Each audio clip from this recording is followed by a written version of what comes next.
साथियों, मुझे बताया गया है कि यहां आपने भारत पैवेलियन में बहुत कुछ नया रचा है, नया गढ़ा है। मैं इसे देखने के लिए भी बहुत उत्सुक हूं। मैं जरूर जाऊंगा। वेव्स बाजार का इनिशिएटिव भी बहुत इंटरेस्टिंग है। इसे नए क्रिएटर्स एनकरेज होंगे, वो नए बाजार से जुड़ पाएंगे।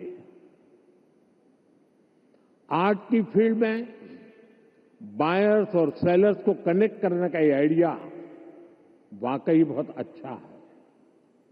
साथियों, हम देखते हैं कि छोटे बच्चे के जीवन की शुरुआत जब बालक पैदा होता है तब से मां से उसका संबंध भी लोरी से शुरू होता है। मां से ही वो पहला स्वर सुनता है। उसको पहला स्वर संगीत से समझ आता है। एक मां जो एक बच्चे के सपने को बुनती है, वैसे ही क्रिएटिव वर्ल्ड के लोग एक युग के सपनों को पिरोते हैं। वेव्स का मकसद ऐसे ही लोगों को एक साथ लाने का है। साथियों, लाल किले से मैंने सबका प्रयास की बात कही है। आज मेरा ये विश्वास और पक्का हो गया है कि आप सभी का प्रयास आने वाले वर्षों में वेव्स को नई ऊंचाई देगा। मेरा इंडस्ट्री के साथियों से यह आग्रह बना रहेगा कि जैसे आपने पहली समिट की हैंड होल्डिंग की है, वो आगे भी जारी रखें। अभी तो वेव्स में कई तरह की खूबसूरत लहरें आनी बाकी है। भविष्य में वेव्स अवार्ड भी लॉन्च होने वाले हैं। ये आर्ट और क्रिएटिविटी की दुनिया में सबसे प्रतिष्ठित अवार्ड्स होने वाले हैं। हमें जुटे रहना है। हमें जग के मन को जीतना है, जन जन को जीतना है। साथियों, आज भारत दुनिया की थर्ड लार्जेस्ट इकोनॉमी बनने की तरफ तेजी से आगे बढ़ रहा है। आज Bharat global fintech adoption rate में नंबर 1 है।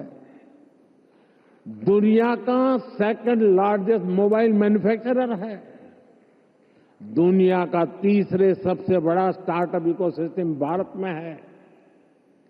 विकसित भारत की हमारी जर्नी तो अभी शुरू हुई है। भारत के पास इससे भी कहीं अधिक ऑफर करने के लिए है। भारत बिलियन प्लस आबादी के साथ साथ बिलियन प्लस स्टोरीज का भी देश है। 2000 साल पहले जब भरत मुनि ने नाट्यशास्त्र लिखा तो उसका संदेश था, नाट्यम भावयति लोकम। इसका अर्थ है कला संसार को भावनाएं देती है, इमोशन देती है, फीलिंग्स देती है। सदियों पहले जब कालिदास ने अभिज्ञान शाकुंतलम लिखी, शाकुंतलम, तब भारत ने क्लासिकल ड्रामा को एक नई दिशा दी। भारत की हर गली में कहानी है, हर पर्वत एक गीत है, हर नदी कुछ न कुछ गुनगुनाती है। आप भारत के 6 लाख से ज्यादा गांवों में जाएंगे तो हर गांव का अपना एक फोक है, स्टोरी टेलिंग का अपना एक खास अंदाज है। यहां अलग अलग समाजों ने लोक कथाओं के माध्यम से अपने इतिहास को अगली पीढ़ी तक पहुंचाया है। हमारे यहां संगीत भी एक साधना है।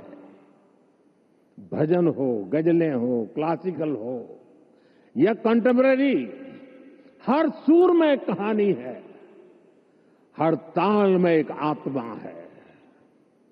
साथियों, हमारे यहां नाद ब्रह्म यानी साउंड ऑफ डिवाइन की कल्पना है। हमारे ईश्वर भी खुद को संगीत और नृत्य से अभिव्यक्त करते हैं। भगवान शिव का डमरू सृष्टि की पहली ध्वनि है। मां सरस्वती की वीणा विवेक और विद्या की लय है। श्री कृष्ण की बांसुरी प्रेम और सौंदर्य का अमर संदेश है। विष्णु जी का शंख ध्वनि सकारात्मक ऊर्जा का आह्वान है। इतना कुछ है हमारे पास।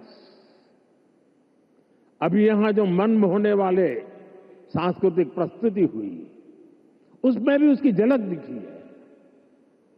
और इसलिए ही मैं कहता हूं, यही समय है, सही समय है। ये create in India, create for the world का सही समय है।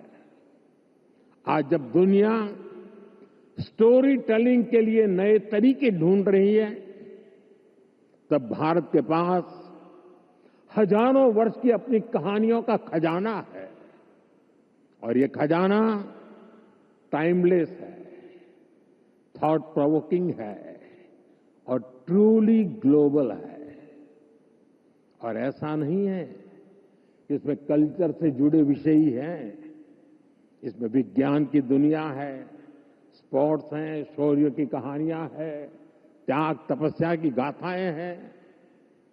हमारी स्टोरीज में साइंस भी है, फिक्शन भी है, करेज है, ब्रेवरी है। भारत के इस खजाने की बास्केट बहुत बड़ी है, बहुत विशाल है।